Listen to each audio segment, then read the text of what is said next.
학개서를 이래 딱 펴놓으시길 바랍니다. 우리 학개서 전체를 보니까 다 같이 읽도록 하겠습니다. 다리오 왕 제2년 여섯째 달 곧 그 달 초하루에 여호와의 말씀이 선지자 학개로 말미암아 스알디엘의 아들 유다 총독 스룹바벨과 여호사닥의 아들 대제사장 여호수아에게 임하니라. 이르시되 만군의 여호와가 이같이 말하여 이르노라. 이 백성이 말하기를 여호와의 전을 건축할 시기가 이르지 아니하였다 하느니라. 여호와의 말씀이 선지자 학개에게 임하여 이르시되 이 성전이 황폐하였거늘 너희가 이때에 판벽한 집에 거주하는 것이 옳으냐. 아멘. 요즘 제가 이 선지자들에 대한 이야기를 하면서 선지서를 보고 있습니다. 선지서는 저희들이 자주 다루지 않는 본문이기 때문에 자칫 제가 설명하는 게 이해가 안 될 때도 가끔 있습니다. 왜 덤성덤성할 수가 있으니까. 그래서 조금 더 관심을 가지고 보면 여러분에게 도움이 될 것 같습니다. 그래서 요즘 선지사, 특별히 이 소선지서에 나와 있는 선지자들의 그 기도와 신앙을 배우고 있습니다. 오늘은 학개 선지자에 대한 이야기입니다. 신앙은 결코 과거의 영광을 추억하는 것이 아닙니다. 신앙은 과거의 신앙을 자랑하는 것이 신앙이 아닙니다. 그건 신앙이 아닙니다. 그건 교만입니다. 그건 잘못된 겁니다. 그런데 가끔 가다 보면 사람들은 과거에 자기의 신앙을 자랑할 때가 많습니다. 내가 과거엔 이랬는데, 과거엔 저랬는데. 진짜 신앙은 지금이 중요합니다. 지금 여기에서의 내 모습이 지금 내 신앙입니다. 과거에 어떠한 게 중요한 게 아니고요. 지금 여기서 내 모습, 내 믿음이 내 믿음이에요. 내 신앙이에요. 그래서 오늘 여기서 우리가 같이 기도하고 믿음으로 아멘하고 함께 예배 드리는 이게 우리의 믿음이라고 할 수 있습니다. 이것이 간증이 돼야 돼요. 학개서의 이 배경은 아주 정확한 책 중에 하나입니다. 배경이 불명확한 책들이 많은데 학개서는 확실하게 이 배경을 설명합니다. 그 날짜까지도 설명하고 그 배경까지도 잘 설명하는 그런 책입니다. 이 학개서는 다리오 왕 제2년에 있었던 이야기입니다. 학개서는 전부 다 학개의 4편의 설교인데 아주 짤막 설교를 요약했겠죠, 그죠? 4번의 설교가 요약되어 있습니다. 그 4번의 설교가 다리오 왕 2년 6월, 7월, 8월, 9월까지에 있었던 이야기입니다.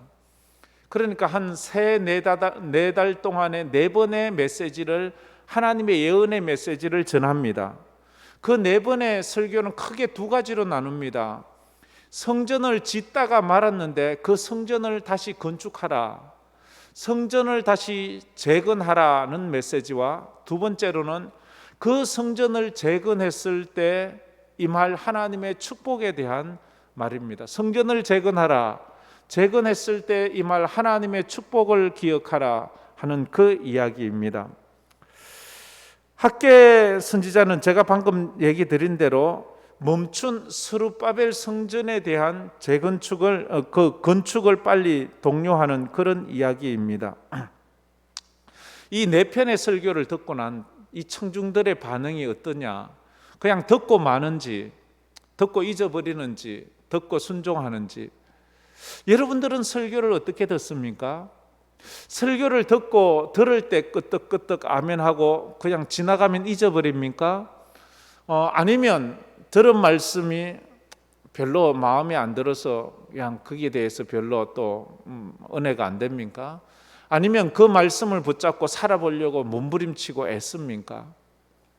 여러분은 어때요? 멀리 볼 거 없고요. 지난 주일날 설교를 하나 딱 예로 들어서 여러분은 지난 주일 설교를 기억하십니까?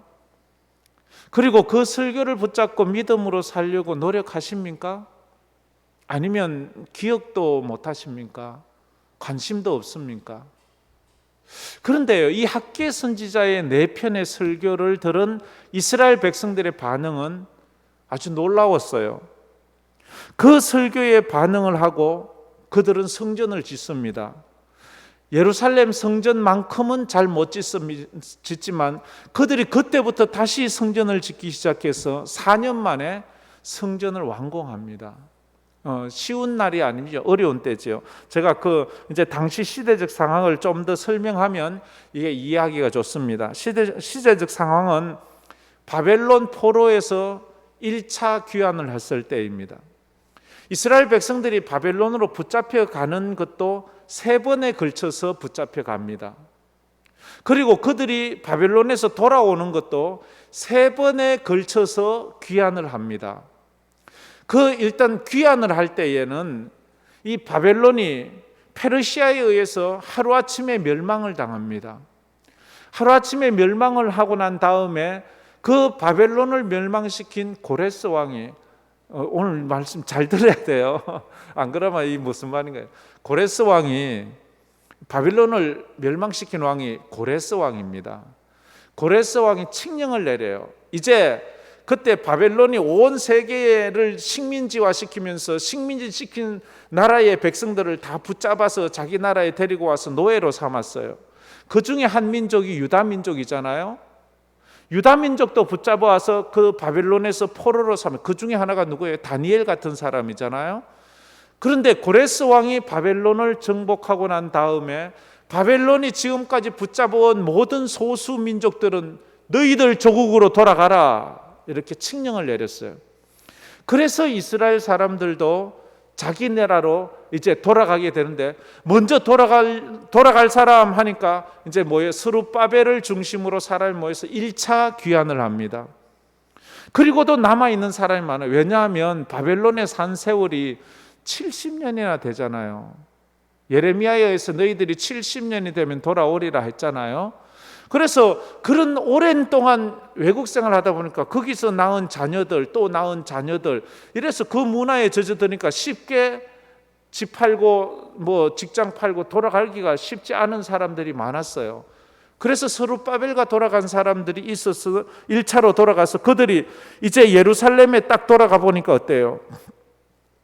예루살렘 성은 다 무너지고 예루살렘 성전은 다 불타고 그랬잖아요. 그것을 보고 이제 불타버린 그 예루살렘 성전을 보고 마음이 너무 아픈 거예요. 그래서 성전을 짓기 시작하는데 스룹바벨이 데리고 갔을 때는 BC 537년도 그 다음 해부터 성전을 짓기 시작합니다. 성전을 이제 지어가요. 이제 성전을 지어가면서 그들이 얼마나 흥분했을까요? 얼마나 감격했을까요? 우리가 솔로몬의 성전을 다시 짓는 거예요. 솔로몬의 성전이 얼마나 화려하고 웅장하고 너무너무 대단한 성전 아닙니까? 근데 그 정도 크기는 못 짓지요. 그런데 문제가 생겨요. 무슨 문제가 생기는가 하면 사마리아 사람들이, 그 이스라엘 사람들이 바벨론에서 돌아와서 예루살렘 성전을 다시 쌓는다는 말을 듣고는 반대를 해요. 이제 공격을 해요. 이게 어느 때까지 가는가 하면 3차 포로 귀환이 느헤미야가 3차 귀환, 느헤미야서는 우리가 많이 읽어봤잖아요. 그죠? 읽어보셨어야 됩니다. 느헤미야가 돌아왔을 때 사마리아 사람 중에서 2명, 산발락과 도비아라는 사람이 막 계속 반대를 하잖아요. 그리고 군사를 일으켜서 막 밤에 쳐들어와서 그 성벽을 쌓는 것을 계속 무너뜨리고 했던 것처럼 지금 스룹바벨이 성전을 지을 때에도 사마리아 사람들이 끝까지 반대해요. 그리고 공격을 해요. 2차 에스라 학사 때도 그렇고 3차 느헤미야 때도 그래요. 그래서 이 사마리아 사람하고 유대 사람하고는 막 굉장히 사이가 안 좋은 거. 그게 언제까지? 예수님 당시까지 가요. 그래서 사마리아 사람들은 이방인 취급하고 사마리아 사람은 이스라엘 아브라함 자손 취급을 하지 않아요. 왜? 성전에서 예배드릴지도 모르고 성전을 반대하고 예루살렘을 반대하기 때문에 그래요. 그렇게 반대하던 사람들이 나와서 아주 심하게 반대를 해요. 근데 이 반대가 막 군사적으로 조직적으로 강도 때처럼 하니까 성전을 짓다가 이게 일시 중단을 하게 돼요. 일시 중단을 한 그것이 그만 시간이 점점 길어지면서 성전 건축에 대한 열기가 식어버려요. 그러면서 포로지에서 돌아온 사람들이 우리도 지금 먹고 살기가 바쁜데 집도 지어야 되고 밭도 만들어야 되고 애들 교육도 시켜야 되고 그런데 신경을 쓰다 보니까 그만 성전 짓는 것이 완전히 스톱이 돼버리고 말았어요. 완전히 스톱이. 그리고 스룹바벨이 성전을 짓다가 멈추어진 지가 16년이 지나버렸어요. 16년이 지난 그때에 하나님께서 이 학개 선지자를 부르셔서 학개 선지자를 통해서 하나님의 메시지를 전해요. 그 메시지를 학개서에서 4번의 설교를 통해서 그렇게 해요. 그때 그게 무슨 설교예요? 성전을 건축하라, 성전을 건축하라 하는 거지요. 이게 그 당시에 지금 배경이에요. 지금 하나님께서 학개 선지자를 통해서 하는 말은 건물, 성전을 세우는 것도 이야기를 하고 있지만 더 중요한 것은 영성 회복, 총체적인 신앙의 회복을 하라는 메시지를 주고 있어요. 어쩌면 오늘 이 시간 우리가 코로나 때문에 우리의 신앙이 많이 정체되고 많이 뒷걸음질 치고 우리 마음의 성전이 많이 무너지고 있어요. 기도가 무너지고 예배가 무너지고 우리 삶이 무너지고, 이럴 때 하나님께서는 우리에게 하나님의 전을, 마음의 성전, 영적인 내 신앙을 총체적으로 다시 세워라 하는지도 모르겠어요. 무너지고 불타버린 그 성전, 그것도 세워야 되지만 내 마음의 성전이 세워져야 되게. 회개가 이제 이 학개가 이 설교하는 그 설교의 대상자들이 어떻다는 건 대부분 알지요, 그죠? 포로지에서 돌아왔어요. 오랫동안 70년 이상이나 포로지 생활을 했어요. 그래서 70년 동안 그들은 제사를, 예배를 드린 적이 없어요. 그들이 이제 하나님의 전을 사모하다가 그것이 중단된 상태예요. 영적인 침체에 빠진 사람들입니다. 그렇지요? 열정이 식어버린 사람입니다. 사명을 잃어버린 사람들에게 성전을 건축하라 이렇게 말하고 있어요. 성전을 건축하라, 이 쉬운 말이 아니에요. 막 지금 으쌰으쌰하고 막 성령 충만하고 은혜 충만한 사람 보고도 성전 지읍시다 이러면 그것이 참 힘들고 어려운 일인데, 지금 완전히 신앙적으로 침체되고 신앙의 열정도 잊어버리고 믿음도 잃어버린 그들에게 성전 건축하자 이러면 완전히 그건 진짜 쉬운 이야기가 아니지 않습니까? 너무 어려운 그런 상황입니다. 지금 우리들의 모습을 보는 것 같습니다. 교회의 부흥에 대한 열정이 다 식고 있습니다. 기도에 대한 열정도, 예배에 대한 사모함도, 전도에 대한 마음도 없습니다. 우리가 지난주에 황금의 날을 선포하고 이제 다음 주부터 작정에 들어가는데 우리가 이제 뜨거운 마음으로 구령 영혼 구원을 위해서 힘씁시다. 이 참 쉬운 말이 아니거든요. 그런데 하나님은 또 하나님께서 예정한 사람들이 있더라고요. 그런 상황에도 또 일하는 사람이 있습니다.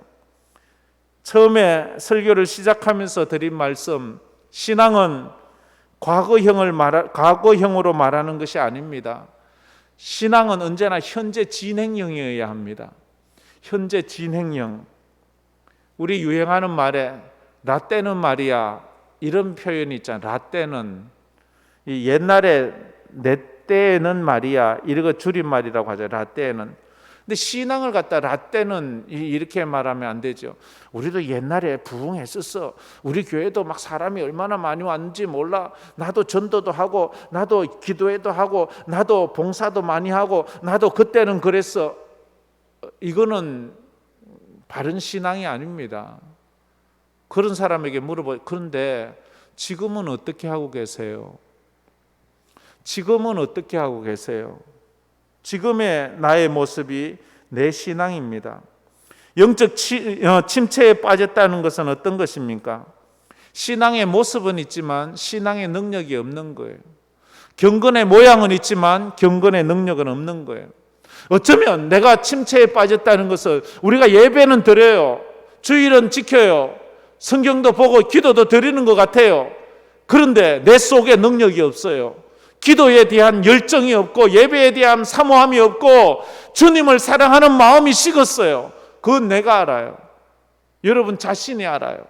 아, 내 신앙이 지금 침체되었구나, 내 신앙이 지금 식었구나. 이건 내가 알아요. 그들을 향하여 주님은 말하면 너의 성전을 다시 건축하라, 이렇게 말씀하고 있습니다. 그렇게 침체된 사람들은 뭘 하고 싶어도 할 수도 없어요. 할 능력도 없어요. 하고 싶은 마음도 없어요. 그 하고 싶은 마음조차도 생기지도 않아요. 이게 침체된 사람의 특징 아닙니까? 예배 드릴 능력도 없어요. 예배 드리고 싶지도 않아요. 예배 드릴 마음도 없어요. 그런 거, 그게 침체예요. 침체. 그런 사람들이 이제 학개의 말씀을 듣고는 순종해서 성전 공사를 시작합니다. 그게 바로 1장 14절 말씀이에요. 학개에서 1장 14절. 우리 학개에서 1장 14절 말씀 우리 한번 다 같이 펴서 다 같이 읽어보겠습니다. 여호와께서 스알디엘의 아들 유다 총독 스룹바벨의 마음과 여호사닥의 아들 대제사장 여호수아의 마음과 남은 모든 백성의 마음을 감동시키며 그들이 와서 만군의 여호와 그들의 하나님의 전 공사를 하였으니. 아멘. 만군의 여호와 그들의 하나님의 전 성전 공사를 했다는 거예요. 16년이나 멈추어진 성전 공사를 지금 하고 있는 거예요. 어떻게 합니까? 그 전에 보면 14절에서 가장 중요한 단어가 뭔가 하면, 제가 볼 때는 그 중간 부분에 모든 백성의 마음을 감동시키매, 모든 백성의 마음을 감동시키매, 감동받으니까 그들이 와서 만군의 여호와 그들의 하나님의 전 성전을 공사하기 시작했어요. 여러분의 마음에 하나님의 은혜로 감동이 있기를 축복합니다. 감동을 받아야 돼요. 이 감동, 학개서를 통해서 주신 이 메시지가 그 메시지를 듣는 사람들의 마음을 감동시켰어요. 감동했다. 하나님의 말씀이 우리 가운데 선포될 때에 우리가 보여주어야 할 반응이 바로 감동이에요. 감동. 쉽게 말하면 은혜 받는다는 거죠. 그죠? 설교에 은혜 받는 거예요. 예배에 은혜 받는 거예요. 기도에 은혜를 받는 거예요. 은혜 받으면 움직여요. 감동 받으면 움직여요. 그렇게 냉랭하던 사람, 그렇게 침체되어 있던 사람이 감동 받으면 움직인다니까요. 은혜 받으면 움직인다니까요. 그러면 무슨 일이 일어난다니까. 하나님의 일이 일어나요. 16년이나 침체되어 있던 사람들이 학개 선지자의 설교를 듣고 움직이기 시작했어요. 은혜 받고 감동받은 사람들에게 나타나는 그 모습, 그걸 우리는 알 수가 있어요. 두 번째로 은혜 받고 감동받은 사람들은요, 움직여. 학개의 설교는 스룹바벨과 제사장 여호수아 그리고 모든 성도들이 은혜를 받았어요. 은혜를 받았다, 이 도전을 받았다는 표현을 쓰죠. 도전. 내가 그 말 듣고 난 도전 받았어. 이건 뭐예요? 나 이렇게 도전을 받는 거죠. 내가 뭔가를 할 수 있는 이 동기부여를 한다는 거 아니겠습니까? 그래서 우리가 하나님의 말씀을 듣고 기도하는 건 하나님의 은혜로 말하면 내가 동기부여를 받아요. 내가 움직일 수 있는 동기부여. 늘 가끔 이런 말을 하거든요. 목사님, 저는요 언제든지 제가 열심히 하려는 마음만 먹으면 나는 얼마든지 나는 할 수 있어요. 나는 내가 마음을 안 먹어서 그렇지, 내가 마음만 먹으면 예배도 잘 드리고 기도도 하고 봉사도 하고 내가 다 해요. 지금은 마음이 없어서 그렇지, 마음만 내가 먹으면, 그놈의 마음은 언제 먹는지. 근데요, 그게 얼마나 교만한 마음인 줄 알아요? 자기가 마음 먹는다고 되는 줄 알아요? 하나님 은혜 안 주면 안 돼요. 하나님 은혜를 받아야 하는 거지, 자기가 마음 먹는다고 주님 섬기고 뭐 열심히 뭘 하고 하는 거, 혹시라도 그런 마음이 있는 사람이면 회개하시고 하나님 저에게 은혜를 주세요 라고 이렇게 기도를 해야 하는 것입니다. 감동과 은혜는 정적인 느낌을, 내가 감동받았다, 은혜 받았다, 이건 뭔가 내 내적인 정적인 표현인데, 내가 도전받았다, 이건 내가 뭔가 동적인 액션이 필요한 그런 느낌을 주지 않습니까? 성도가 하나님께서 주신 말씀에 감동을 받으면 거룩한 도전을 받게 되어 있습니다. 그러면 믿음의 행동을 하게 되는 거지요. 학개의 설교에 스룹바벨과 대제사장 여호수아와 모든 성도들이 감동받고 도전받아서 그들이 멈추었던, 16년이나 멈추었던 예배장 건축을 시작하게 되었습니다. 은혜를 받았다, 감동을 받았다, 이게 무슨 뜻일까요? 좀 더 쉽게 표현하면 은혜 받았다는 게 뭐예요? 좀 우리가 기독교 용어 중에서는 우리는 머리로는 미루어 짐작이 되는데 막상 설명하라고 그러면 좀 확실하게 하지 못하는 그런 부분들이, 은혜가 뭐예요? 은혜가 좀 막연하잖아요. 뭐 막 아는 것 같은데 표현하려니까 어려운 그런 거. 은혜 받았다, 감동 받았다. 은혜 받았다는 것은 첫 번째 은혜의 증거가 뭔가 하면 하나님 앞에서 자신의 삶을 부끄러워한다는 거예요. 하나님 앞에서 내 삶을 보니까 송구스러운 거예요. 이걸 우리 뭐라고 말하면, 이걸 회개한다 이렇게 말하죠. 회개한다. 내가 하나님 앞에 은혜 받고 나면 내가 하나님 앞에 내 삶이 부끄러워요. 내 삶이 죄송스러워요. 그래서 하나님 앞에 회개를 하게 되는 거예요. 자신의 이 4절에 보면 지금 뭐라고 말하는가 하면, 이 성전이 황폐하였거늘 너희가 이때에 판벽한 집에 거주하는 것이 옳으냐. 이 성전이 뭐예요? 솔로몬 성전, 너희들이 짓던 그 성전은 황폐하기 이루 말할 수 없는데 너희는 이때에 판벽한 집, 판벽하다는 말은 잘 꾸며진 집에, 너희 집은 잘 꾸미고 사는 것이 옳으냐, 이 말을 하고 있는 거예요. 이 메시지를 듣자 사람들이 부끄러운 거예요.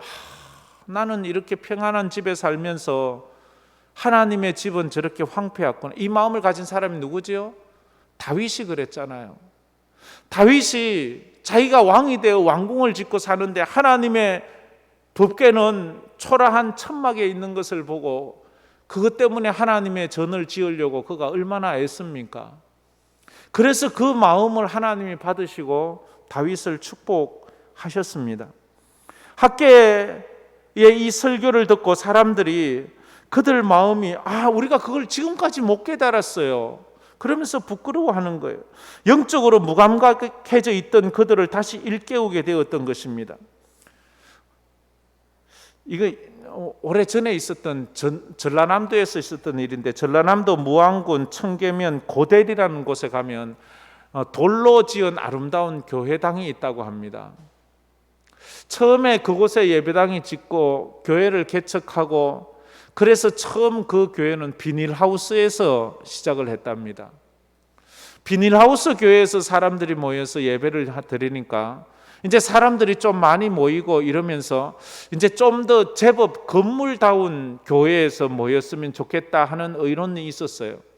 그런데 시골이라는 게 또 오래전 우리 한국은 다 어렵지 않습니까?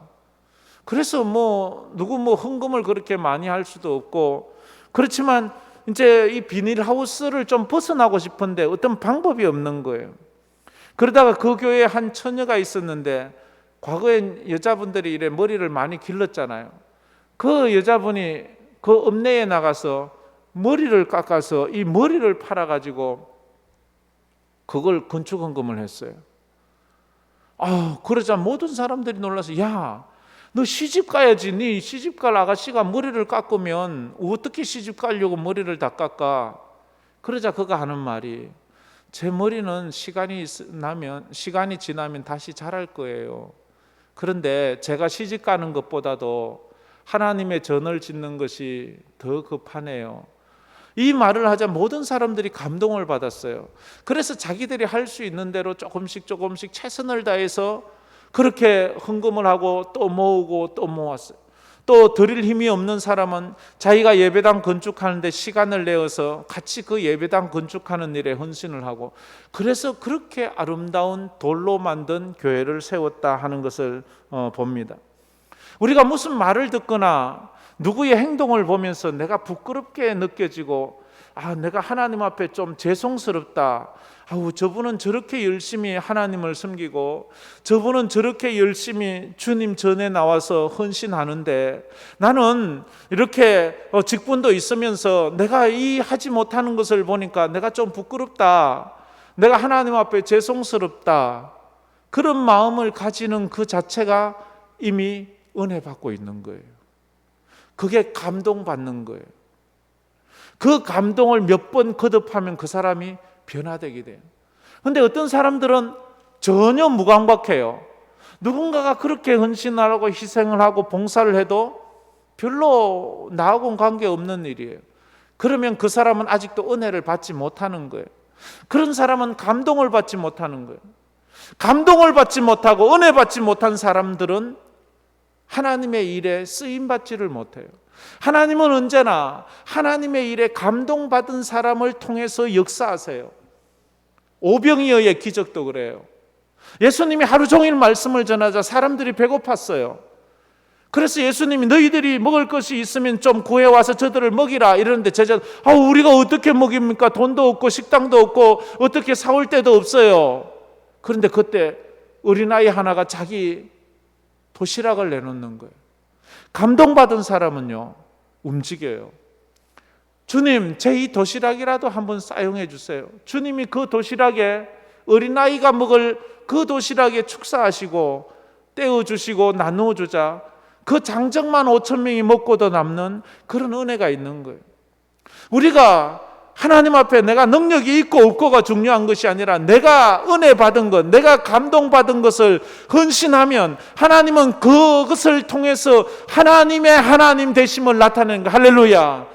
학계 선지자의 설교를 들은, 네 편의 설교를 들은 그 바벨론 포로지에서 돌아왔던 그 이스라엘 백성은 뭐가 있겠어요? 포로지에서 노예 생활하면서 뭐 비즈니스 한 것도 아니고요, 장사한 것도 아니고요, 그냥 거기서 그냥 마지못해 살던 그들이 그렇게 고국에 돌아와서 어디 금덩어리가 있어요, 뭐가 없어. 근데 고국에 돌아오면 고국은 잘 사는 나라인가요? 이미 다 성은 다 무너지고 성전은 다 불타고 백성은 다 뿔뿔이 다 흩어지고 늘 강도 떼들이 오고 가고 이방인들이 주인 행세를 하는 거기 그 땅에 살던 그들이 그 일을 하기 시작한 거예요. 우리는 못해요. 우리가 뭘 해요? 이게 퓨리탄 청교도들이 그랬잖아요. 신대륙 미국에 가서 그들이 믿음으로 하나님의 전을 먼저 짓잖아요. 자기 집을 먼저 지은 것이 아니에요. 학교를 먼저 지은 것이 아니에요. 그들은 예배당을 먼저 지면서 하나님을 섬겼을 때 그들 당대에는 그것이 도리어 괜히 쓸데없는 짓 했네 이렇게 말할 사람이 있을지 그것을 통해서 그들 자자손손 지금 미국이 얼마나 축복받은 땅으로 변해간다는 것을 우리가 알 수 있잖아요. 지금 이스라엘이 저렇게 축복받은 땅으로 전 세계에서 가장 영향력 있는 나라로 가는 것은 바벨론 포로되어 갔다가 돌아오면서 그들이 먼저 예루살렘 성전을 쌓는 일에 그들은 최선을 다했어요. 포로지에서 돌아온 포로들이 지은 성전이에요. 그래서 뒤에 이 스룹바벨 성전을 4년 만에 다 짓고 나서 스룹바벨 성전을 보고 울었다고 말해요. 왜 울었는가 하면 감격해서도 울지만 그 성전이 너무 초라해서 울었어요. 옛날 솔로몬의 성전을 보았던 사람들 눈에 스룹바벨의 성전은 너무 초라하기 그지없는 거예요. 그러나 그 초라한 성전이 자기들로서는 최선을 다해서 지은 귀한 성전인데 하나님은 그 성전을 기쁘게 받으세요. 그 성전을 너무너무 기쁘게 받으세요. 도리어 예수님 당시에 짓고 있던 헤롯 성전은 이 스룹바벨 성전은 4년 만에 지었지만 헤롯 성전은 예수님 당시에 40년이 넘도록 아직도 짓고 40년이 넘도록 짓고 있는 어마어마한 성전을 지었는데 그 성전을 보고 예수님께서 우셨어요. 돌 위에 돌 하나 남기지 않는다고. 그 성전에 들어가서 예수님이 채찍을 휘둘렀어요. 강도의 구렬이라고. 그러나 하나님은 스룹바벨이 지었던 이 초라한 성전을 보고 기뻐하셨어요. 우리가 하나님 앞에 크고 화려하고 웅장한 거 좋지만 믿음으로 하나님 앞에 드리는 그런 전이 하나님이 기뻐하시는 거예요. 여러분의 마음의 성전이 그렇게 쌓여가기를 주의 이름으로 축복합니다. 남들 볼 때는 별거 아니에요. 남들 볼 때는 아무것도 아니에요. 그럴 수 있어요. 그러나 하나님은 그것을 가장 귀하게 보시는 거예요. 예수님 십자가 붙잡히시는 그 전날 밤에 한 여인이 예수님께 와서 울면서 그 눈물로 발을 씻기고 그 머리털로 예수님의 그 발을 닦아주셨어요. 예수님이 그 여인이 했던 그것이 하나님의 전을 향한 열심이고 그가 하나님에 대한 믿음의 열심이다. 이 복음이 전해지는 곳 어디든지 땅끝까지 이 여인이 행한 일이 증거되리라. 그렇게 주님 말씀하셨어요. 그게 지금 스룹바벨 이 성전을 보면서 느끼는 거예요. 첫 번째는 하나님 앞에서 은혜 받은 사람, 감동받은 사람, 자기가 부끄러운 거예요. 우리가 오늘도 하나님 앞에서 내가 코로나 때 참 저 성도들은 저렇게 열심히 하고 어떤 교회는 이렇게 많이 한다는데 우리는 참 부끄럽구나. 이게 은혜 받고 있는, 은혜 감동받는 거예요. 그래서 더 열심히 하려고 노력하는 거예요. 참 감사한 게 물론 우리가 참 조심은 더 조심해야 되고 더 주의를 기울여야 되는 것 같지만 그래도 저는 우리 황금교회 성도님들이 얼마나 자랑스럽고 얼마나 감사한지 모르겠어요. 이번 주도 그렇고 한 번씩 뭐 이렇게 노회도 그렇고 다른 지역도 그렇고 이래 보면 참 다른 지역에는 어려움도 있고 조심을 한다고 저희들만큼 이렇게 많은 예배를 드리는 데가 잘 없더라고요. 오후 예배 드리는데도 많이 없어요. 뭐 이렇게 기도회도 멈춰버린 교회들이 참 많아요. 물론 우리보다 더 열심히 하는데도 물론 많겠지요.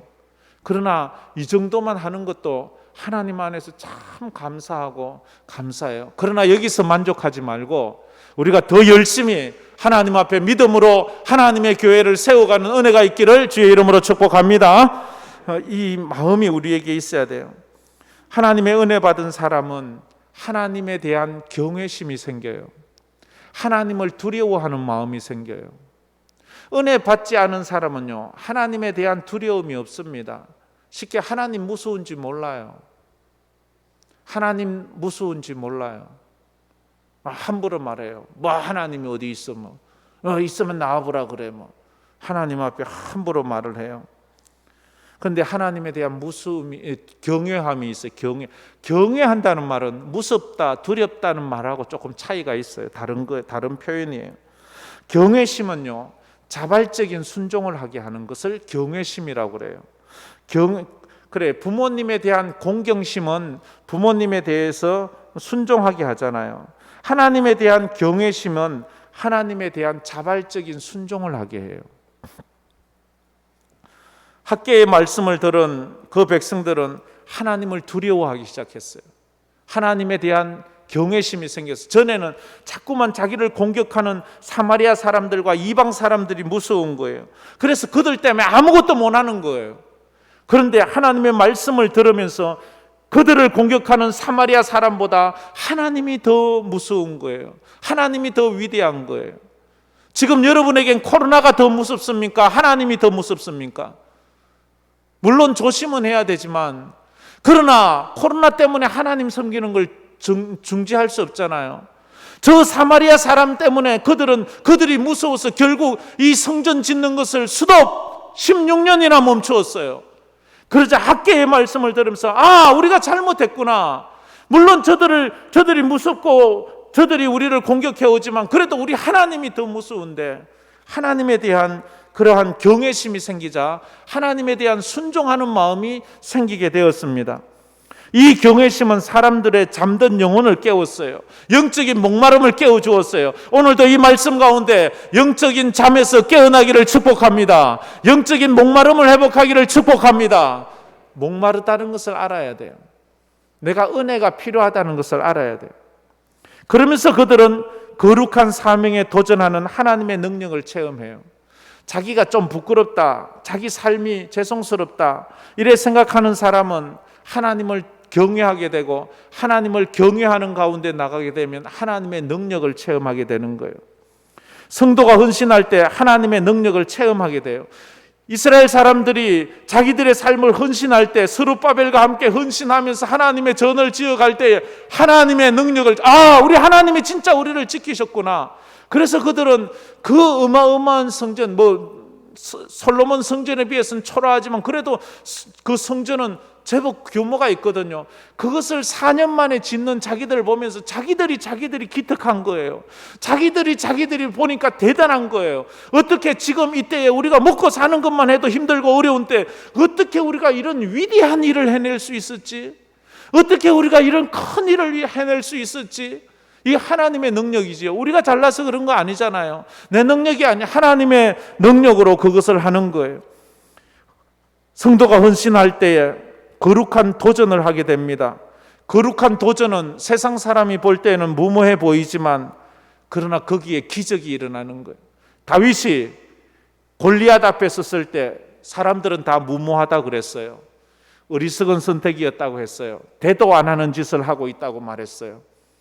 그런데 그가 믿음으로 하나님 앞에 섰을 때 사람 눈에 무모한 그것이 하나님의 기적을 가지고 왔어요. 대도 안 할 일을 그는 믿음으로 할 때에 하나님의 능력을 경험하게 돼요. 그래서 골리앗을 쳐 부수는 것이 다윗의 능력이었습니까? 하나님의 능력이었잖아요. 우리도 오늘 그 하나님의 능력을 경험하는 여러분 되기를 주의 이름으로 축복합니다. 주님이 말씀하셨어요. 내가 너와 함께 하리라.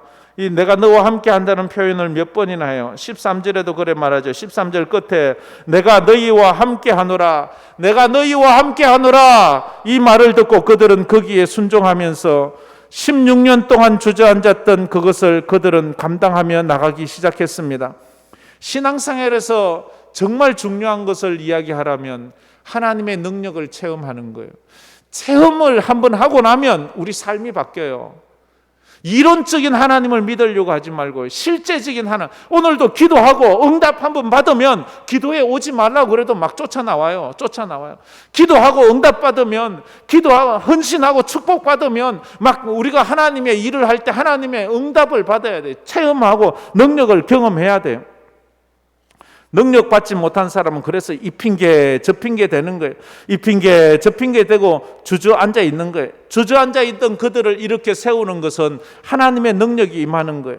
처음에 이들은 스룹바벨님, 학개님, 우린 돈이 없어요. 우리는 사업도 안 돼요. 우리는 정말로 할 능력이 안 돼요. 그들에게 우리는 학개서 2장 8절 말씀이 주어집니다. 자, 학개서 2장 8절 말씀만 다 같이 한번 읽도록 하겠습니다. 시작. 은도 내 것이요 금도 내 것이니라, 만군의 여호와의 말이니라. 아멘. 은도 내 것이요 금도 내 것이니라, 만군의 여호와의 말. 우린 돈이 없어요. 우리는 못 살아요. 우리는 할 수 없어요. 그때 이 말씀을 주는. 그러면서 또 핑계를, 시대가 악해요. 사람들이 교회에 관심이 없어요. 사람들은 교회를 싫어해요. 그런 사람들에게 이 학개 선지자는 또 하나님의 말씀을 2장 9절 말씀을 전합니다. 2장 9절 말씀이 학개서의 중심 주제 구절이에요. 2장 9절 다 같이 믿음으로 선포하겠습니다. 이 성전의 나중 영광이 이전 영광보다 크리라, 만군의 여호와의 말이니라. 내가 이곳에 평강을 주리라, 만군의 여호와의 말이니라. 아멘, 아멘, 할렐루야. 오늘 말씀이 여러분 이해되기를 간절히 축복합니다. 이 말씀이 이해돼야 돼요. 하나님께서 포로지에서 돌아온 그들에게 성전을 짓게 하시고 그 성전을 통해서 이루실 하나님의 교회의 비전을 이야기를 해요. 지금 황금교회의 비전을 이야기를 해요. 이 성전의 나중 영광이 이전 영광보다 크리라, 만군의 여호와의 말이니라. 내가 이곳에 평강을 주리라, 만군의 여호와의 말이니라. 아멘. 하나님은 이 전에 평강을 준대요. 이 전에 오는 자에게 평강, 제 말이 아니고 만군의 여호와의 말이에요. 이전 영광이, 나중 영광이 이전 영광보다 크리라. 여러분의 개인의 삶이 나중 영광이 이전 영광보다 더 크기를 주의 이름으로 축복합니다. 나는 이해할 수 없지만 하나님은 할 수 있어요. 여러분은 여러분의 지금의 영적인 모습이 어떻습니까? 영적인 것에 관심이 있습니까? 사명을 잘 감당하고 있습니까? 사명을 멈추고 있지는 않습니까? 코로나 시대에 어떻게 살아가고 있습니까? 여러분의 마음의 성전은 건강합니까? 마음의 성전이 허물어지지는 않았습니까? 하나님, 우리 이 성전을 다시 한번 회복시켜 주시고 학개 선지자의 말을 들었던 이스라엘 백성들이 다시 성전을 지어서 하나님 앞에 드리듯이 우리 황금교회가 다시 깨어나 믿음의 성전을 세워가는 은혜가 있게 해달라고 기도하는 은혜가 있기를 주의 이름으로 축복합니다. 우리 이 찬양 한번 불러봅시다. 이 땅의 황무함을 보소서 하늘의 하나님